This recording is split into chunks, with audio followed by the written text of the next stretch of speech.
বনের হরিণ আমার রাসূলকে চিনেছে এবং পাহাড় পর্বত পর্যন্ত আমার রসুলকে চিনেছেন। যখন আমার রসুলকে মক্কা থেকে মদিনায় হিজরতের সময় আবু জাহেল তাড়া করতে লাগলো, তখন আমার রসুল জাবারে সুরে পাহাড়ের মধ্যে উঠতে লাগলো।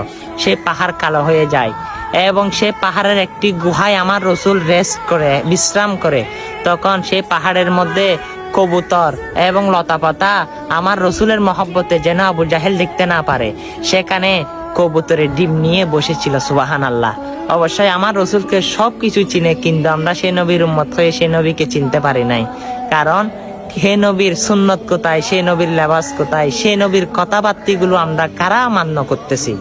অবশ্যই চলুন না ভাই, এই সুন্দর কথাগুলো মানুষের কাছে পৌঁছে দেন, কারণ মানুষ শুনে আমার রসুলের ইমানই জজবা তাদের অন্তরে পোষণ করবে, আমার রসুলের সুন্নতগুলো ধরে রাখতে পারবে। ভিডিওটা শেয়ার করে দিয়েন। আমিন।